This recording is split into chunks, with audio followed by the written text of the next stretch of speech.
இந்தி திணிப்பு என்பது ஒரு திட்டமிட்ட அரசியல் நடவடிக்கை. இந்தியாவை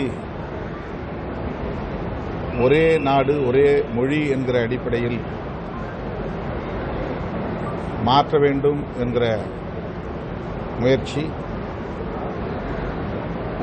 நீண்ட காலமாக நடைபெற்று வருகிறது.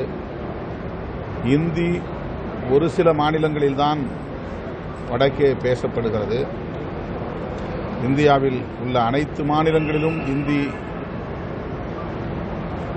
தேசிய மொழியாக, ஆட்சி மொழியாக, அலுவல் மொழியாக மாற வேண்டும் என்பது இந்தி பேசக்கூடியவர்களின் விருப்பமாகவும் செயல் திட்டமாகவும் இருக்கிறது. இந்தியும் ஒரு பிராந்திய மொழிதான். தமிழ், தெலுங்கு போன்ற மொழிகளை பிராந்திய மொழி என்று அவர்கள் சொல்லுகிறார்கள். இந்தி ஒரு பிராந்திய மொழி என்பதை மறந்துவிட்டு பேசுகிறார்கள். அந்த மொழியை பிற மொழி பேசக்கூடிய மக்கள் மீது திணிப்பது அரசமைப்பு சட்டத்திற்கும் எதிரானது, ஜனநாயகத்திற்கும் எதிரானது.